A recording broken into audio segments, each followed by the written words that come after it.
ऋषि कन्या का विवाह भोलेनाथ के साथ कर दिया। मुझे इसमें सारे अशुभ अशुभ लक्षण दिखाई देते हैं। कोई सामान्य व्यक्ति चिता की भस्म लगा सकता है क्या? कोई सामान्य व्यक्ति भूत प्रेतों के साथ रह सकता है क्या? कोई सामान्य व्यक्ति मुन्नों की माला धारण कर सकता है क्या? कोई सामान्य व्यक्ति अस्थियों के आभूषण धारण कर सकता है क्या? अरे जो कोई भी व्यक्ति जिसको स्वीकार नहीं करता है उसको केवल मेरा भोलेनाथ स्वीकार करता है।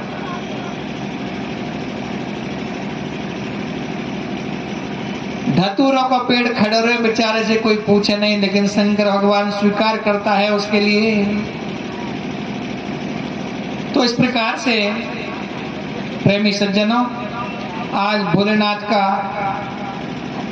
तिरस्कार कर दिया है प्रजापति दक्ष ने और अपने मंच आसीन होकर के घोषणा की है कि भैया आज के बाद में अयम यज्ञ देवे से भागम न लभताम यतो देव गणाधम। देवताओं के साथ में आज से भगवान शंकर को कोई भाग प्रदान नहीं किया जाएगा। ये अधम देवता है। प्रेमी सज्जनों, इस प्रकार से जब कहा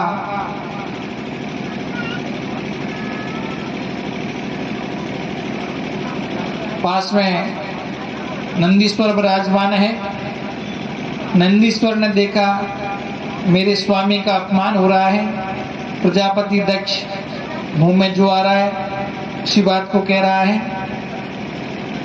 तो महाराज जी नंदीश्वर ने कहा भैया तेरा जो ये मुखारबिंद है बकबक कर रहा है मेरे स्वामी के बारे में, ये मुखारबिंद बकरे के जैसा काश बन जाएगा भैया।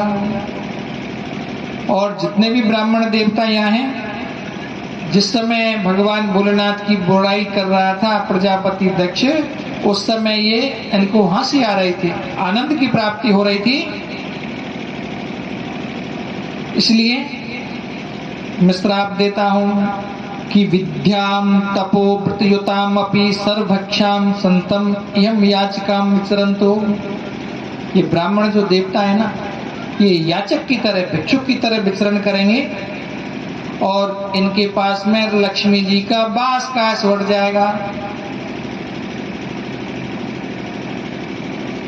बचकुल के आचार्य जी भृगु जी महाराज आचार्य थे। उन्होंने सोचा कि महाराज जी श्राप दे रहा, ब्राह्मणों को श्राप लग रहा है। तो उन्होंने भी कहा कि ये शिव व्रत धरास्ते पाखंड न भवंतो। हे नंदीश्वर, तेरे जो शंकर भगवान को मानेगा वो पाखंड वेश बनाएगा, जटा बढ़ाएगा, भस्म रमाएगा और नाना प्रकार से आडम्बरों को करेगा। ऐसा भगवान शंकर के भक्त संसार में हो जाएंगे, भृगु जी महाराज ने कहा। प्रेमी सज्जनों, इस प्रकार से सभा वो तो समाप्त हो गई थी और अब कोई शंकर भगवान को नहीं बुलाता है। सारे सत्कर्म बंद हो गए। पहल पहल के जिसके यहाँ काम पड़ेगा, जिसके यहाँ पहल पहल काम पड़ेगा ना, उसी से शंकर भगवान को वहीं से हटाना पड़ेगा।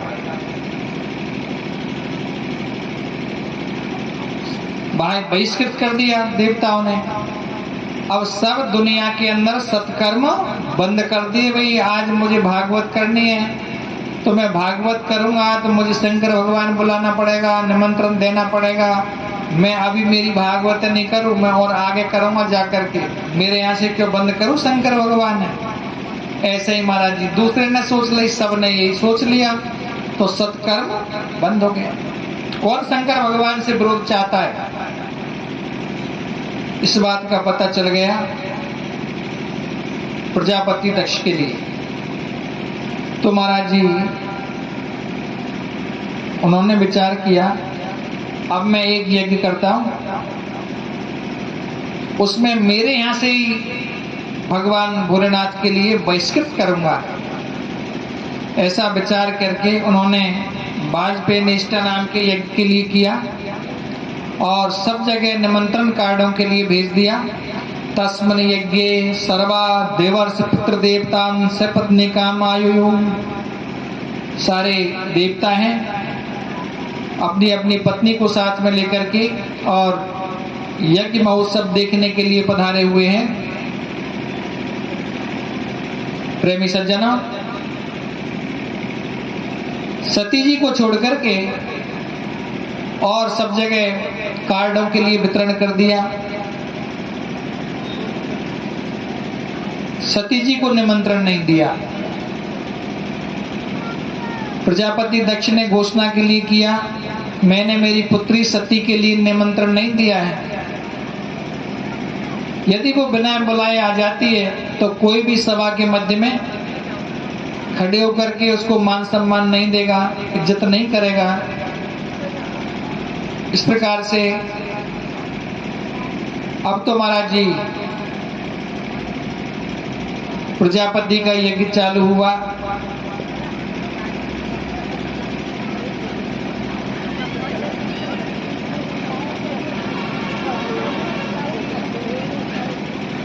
सारे देवताओं की स्त्रियां पधार गई, सारी बहनें पधार गई।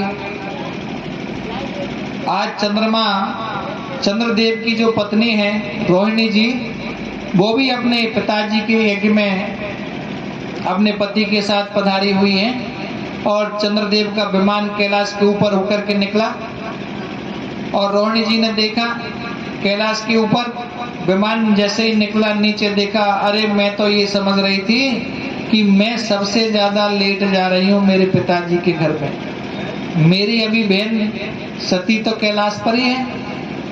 अपने पति को निवेदन किया और विमान के लिए कैलाश पहाड़ पर चंद्रदेव ने उतारा।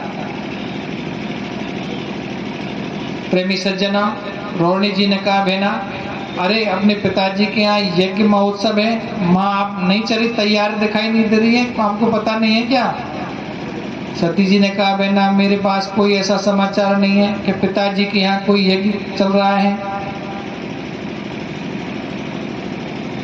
ऐसा कैसे हो सकता है? एक पिता के यहाँ किसी प्रकार का विशेष आयोजन हो और उसकी पुत्री के लिए किसी प्रकार का ज्ञान ना हो उस कार्यक्रम का। सती जी ने कहा, बहना क्या बताऊं, मेरे पति देव भोलेनाथ हैं, भोले भाले भंडारी है। वो सूचना आई होगी, पत्र आया होगा, संदेशा आया होगा, भंग का नशा करते हैं, गांजे का नशा करते हैं, भूल गए होंगे मुझसे कहना, अब मैं उनसे परामर्श कर लेती हूँ। शंकर भगवान के पास में जाकर के विजया को तैयार किया भवानी ने और तैयार करने के उपरांत भगवान शंकर के सामने रख दिया। प्रेमी सज्जनों, आज भवानी ने भोलेनाथ के मन को पढ़ा, मस्तिष्क के लिए देखा, मेरे पति का मूड कैसा है। एक पत्नी को चाहिए कभी भी अपने पति को समझ करके उसका मन इस समय कहाँ ऊपर काम कर रहा है, व्यथित तो नहीं है, कोई परेशानी के दौर से तो नहीं गुजर रहा है, ये किसी बात को कहने का अवसर है अथवा नहीं, इन सारी बातों को विचार करके और अपनी बात को कहना चाहिए। सब चीज का आकलन किया महादेवी सती ने और अपने पति से निवेदन किया। क्या कहा, महाराज जी आपके ससुर के यहाँ एक बड़ा भारी यज्ञ का आयोजन किया जा रहा है, तो मेरे पिता आपके ससुर के यहाँ से जो महाराज जी कोई निमंत्रण, कोई कार्ड, कोई संदेश आया होगा, आपने मुझे को नहीं बताया। शंकर भगवान ने एक बार तो अनसुना कर दिया उस बात के लिए, उन्हें निवेदन किया तो भोलेनाथ ने कहा, देवी देखिए तुम्हारे पिताजी ने अर्थात प्रजापति दक्ष ने आपके यहाँ किसी प्रकार का निमंत्रण नहीं भेजा है। महाराज ऐसे कैसे हो सकता है कि मेरे यहाँ निमंत्रण नहीं आए? आपके ससुर के यहाँ यज्ञ हो और आपके यहाँ निमंत्रण नहीं आए, ये कैसा हो सकता है? सती जी ने ये नहीं कहा कि मेरे पिताजी के यहाँ यज्ञ हो रहा है, नहीं, आपके ससुर के यहाँ यज्ञ हो रहा है। प्रजापतस्ते ससुरस्य सांप्रतम निर्यापितो यज्ञ महोत्सवाकिल। हे भोलेनाथ, आपके ससुर साहब के यहाँ एक बहुत बड़े यज्ञ का आयोजन हो रहा है। सती जी ने कहा महाराज ऐसे नहीं हो सकता, जरूर आया होगा, आप ध्यान करिए।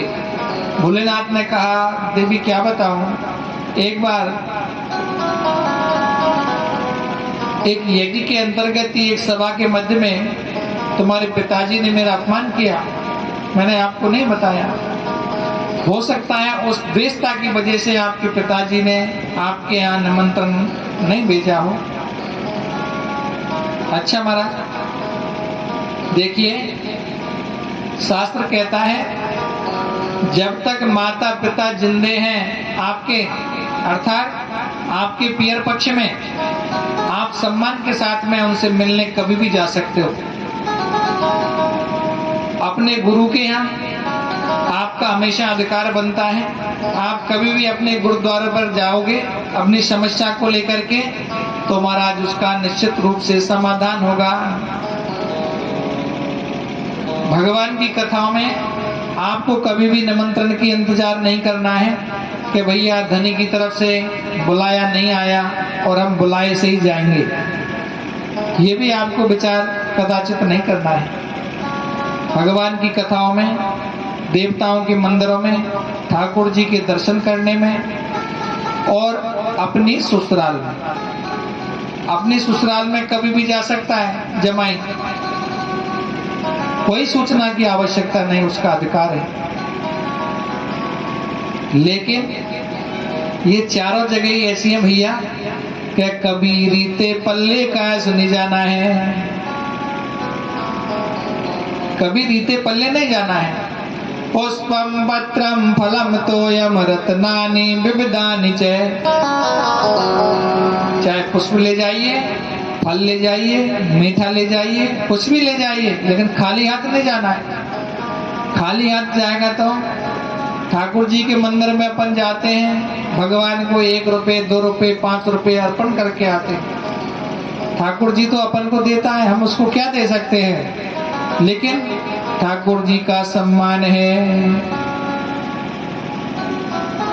इसके उपरांत भागवत की कथाओं में अपन जाते हैं, तुलसी दल लाते हैं, पुष्प लाते हैं, फल लाते हैं, अन्न लाते हैं, द्रव्य लाते हैं, ये भी ठाकुर जी का सम्मान है। इसके उपरांत आपकी ससुराल जाएंगे आप, तो महाराज जी रीते हाथ नहीं जाना है। रीते हाथ जाएंगे तो क्या होगा, छोटा सा उदाहरण दूंगा मैं आपको। उदाहरण के तौर पर ये समझ लीजिए कि महाराज रात को 10 बजे एक व्यक्ति अपनी ससुराल में गया, तो महाराज रात के 10 बज गए, फल फ्रूट्स की दुकान बंद थी, नहीं बैठी व्यवस्था, खाली हाथ चला गया। साड़ा हेली ने भोजन करा दिए, बड़ा अच्छा शयन करा दिया। प्रातःकाल की बेला में महाराज जी छोटे छोटे बाल गोपाल खड़े हुए, उन्होंने कहा मम्मी ये पलंग पर कौन शयन कर रहा है, कौन सो रहा है? अरे लाला ये तेरे फूफा जी हैं भैया, ये तेरे जीजा जी हैं भैया। बालकों को उत्तर दिया, तो बालकों ने उत्तर इस बात को सुनते ही तुरंत बोल दिया, अरे मम्मी फूफा जी क्या खाने को लाए थे, जीजा जी क्या लेकर के आए थे। बच्चे हैं वो तो पूछेंगे नहीं, क्या पूछेंगे? अब मम्मी क्या कह रही है, अरे चुप, सुन लेंगे अभी तेरे फूफा जी, कछु ले नहीं आए मैं मंगा दूंगी, चुप रहे, चुप रहे भैया, कछु लेकर के नहीं आए। तो बताओ कितनी कमजोर बात है। मम्मी समझा रही है कि चुप रहे बेटा, वो सुन लेगा जीजा जी फूफा जी सो रो जी, कछु लेकर के कछु नहीं आया, मांगे मत कछु, मैं मंगा दूंगी तेरे लिए, बात खत्म।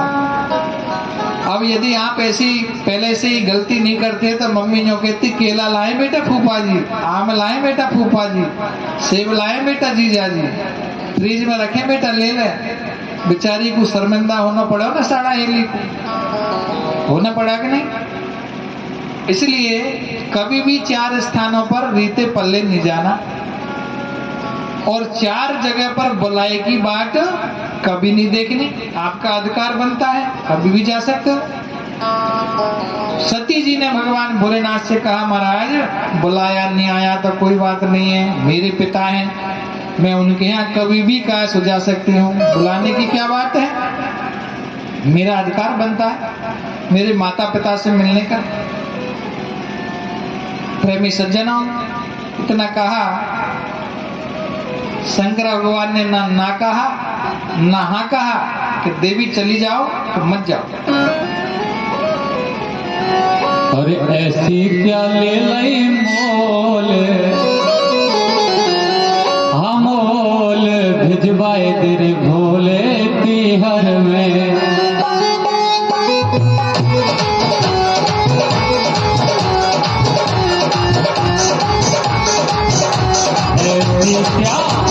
ऐसी क्या ले लई मोल, हमोल भिजवाए तेरे भोले तिहर में। ऐसी क्या ले लई मोल, हमोल भिजवाए तेरे भोले तिहर में।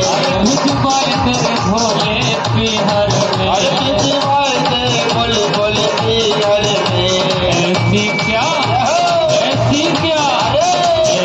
क्या ले लई मोल, अमोल भिजवाए दे बलमा तिहर में। ऐसी क्या ले लई मोल, अमोल भिजवाए दे भोले तिहर में।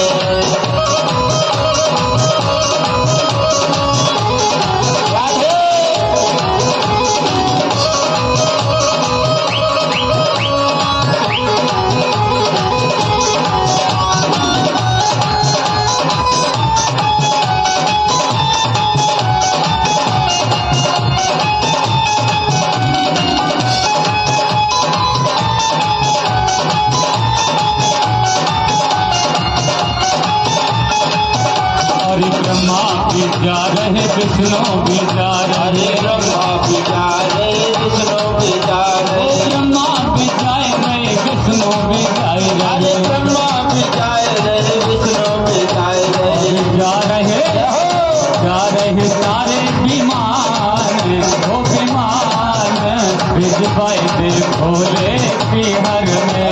ऐसी क्या ले लई मोल, अमोल भिजवाए दे भोले तिहर में।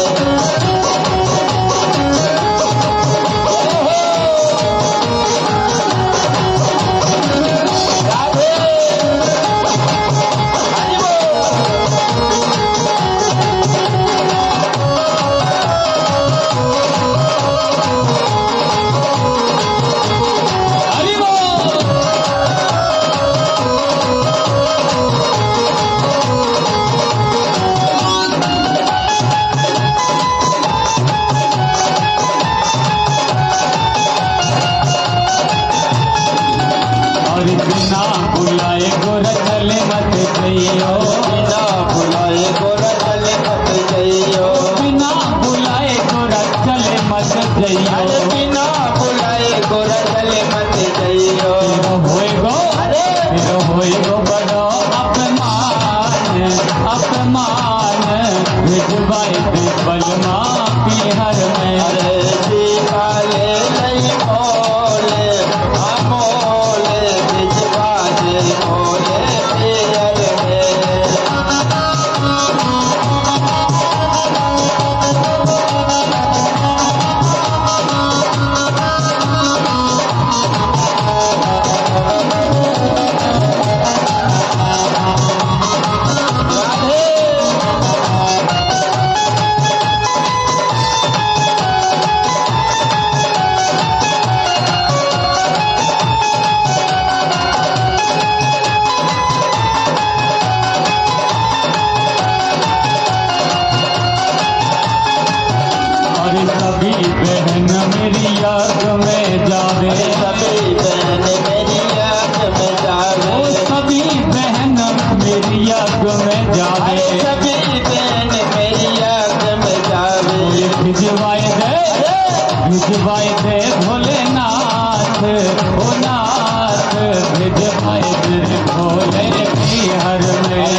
भोले पीहर में। अरे भिजवाए तेरे शंकर पियर में। वो भिजवाए तेरे स्वामी पीहर में। अरे भिजवाए तेरे भोले पियर में।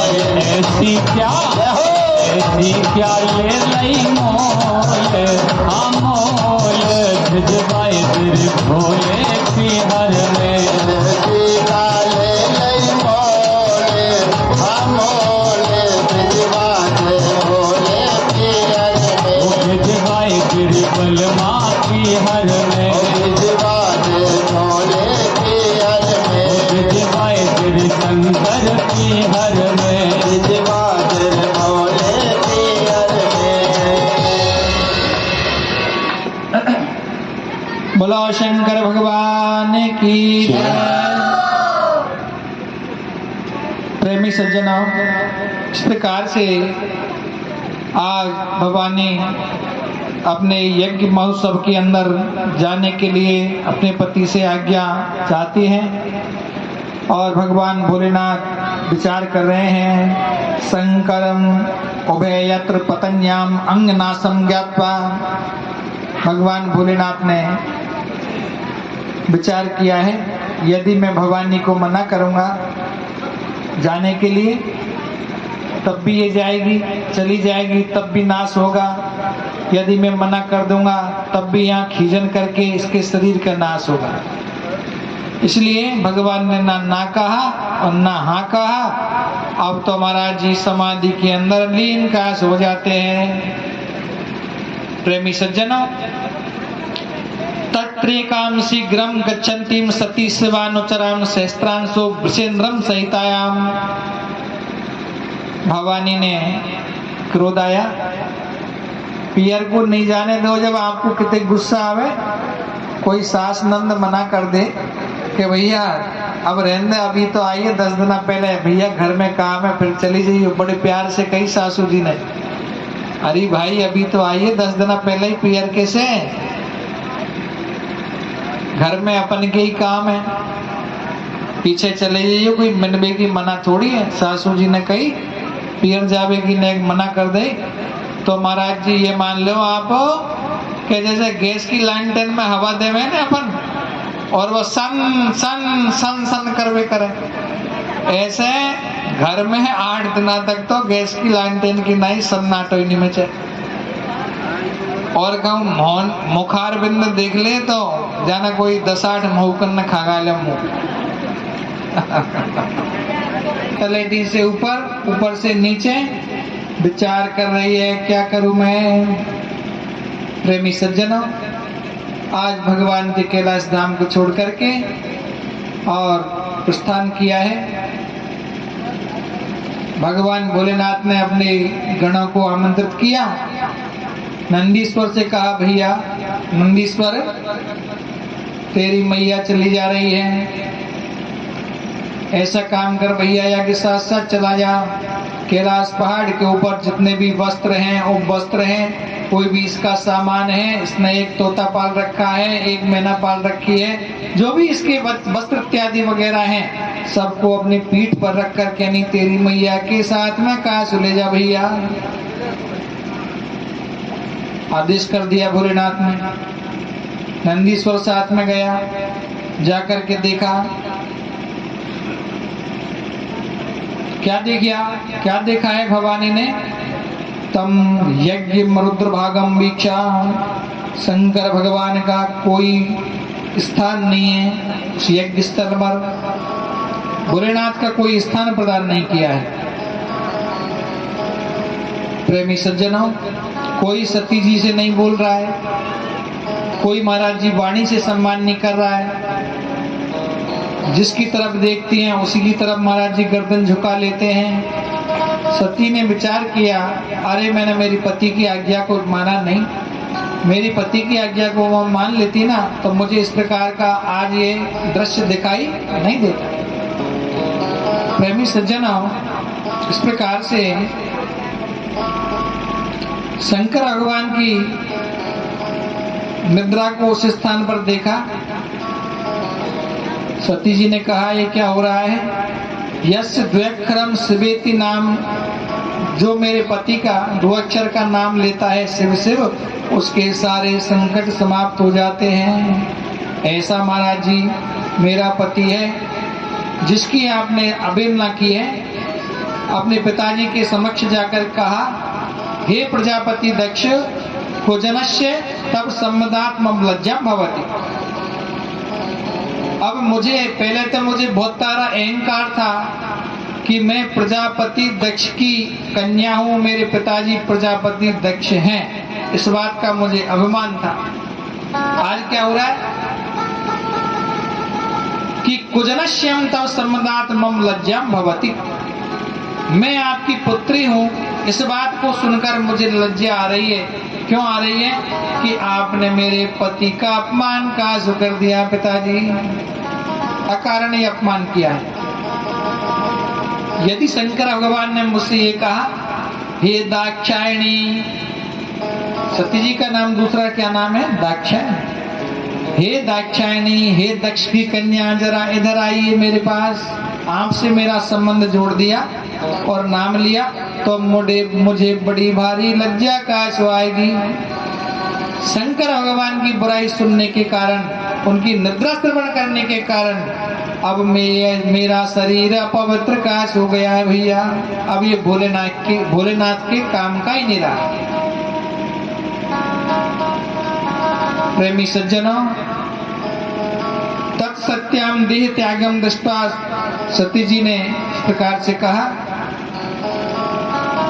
योग की क्रिया के द्वारा देह को त्याग रही हैं। उसी यज्ञ मंडप के अंतर्गत देह त्यागम दृष्टाम शिवगणाम धृतोदाम दक्षम हंतुम मुदति मुदष्टना। योग की क्रिया के द्वारा अग्नि के लिए आह्वान किया और धदा मारा। योग की क्रिया के द्वारा शरीर को समाप्त काश कर देती हैं। भगवान शंकर के जो गण गए थे साथ में भवानी के, उन्होंने अपनी मैया का इस प्रकार का दृश्य देखा, उनको क्रोध आया। उन्होंने क्या काम किया है कि महाराज जी जलते हुए हवन कुंड से काष्ठ को उठा करके, जलती हुई काष्ठ को उठा करके यज्ञ मंडप के अंदर मार धाड़ के लिए चालू कर दिया।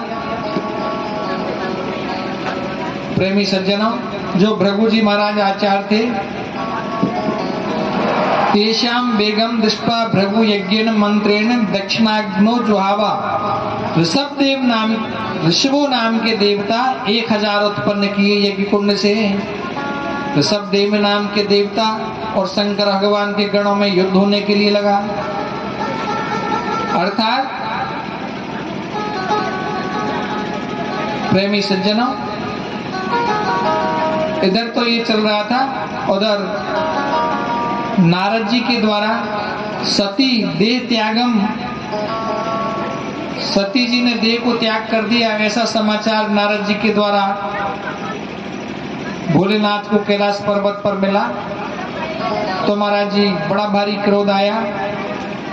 भोलेनाथ ने अपनी जटाओं से एक बाल खुसकाया, धड़ाम पृथ्वी के बीच में डाला, तो महाराज जी उससे एक बड़ा भयंकर भगवान वीरभद्र का सो पैदा हो जाते हैं। कैसे वीरभद्र हैं? बड़ी बड़ी जटा बड़ी हुई है, सकाशात बड़ा विकराल जिनका स्वरूप है, काला काला जिनका वर्ण है, सहस्त्रबाहु, 500 भुजा इधर लगी है, 500 भुजा इधर लगी है, सूर्य के समान 3 नेत्र हैं, नाना प्रकार के अस्त्रों को धारण कर रखा है।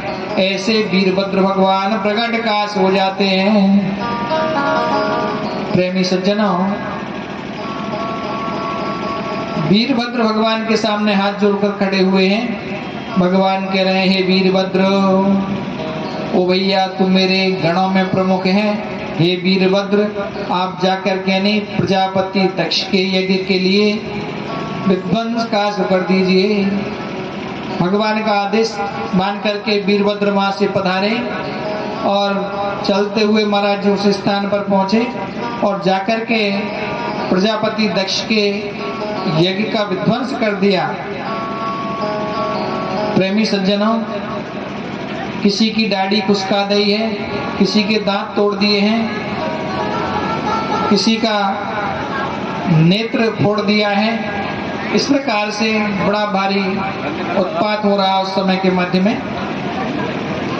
लेकिन प्रजापति की दक्ष की गर्दन के ऊपर कोई अस्त्र काम नहीं कर रहा।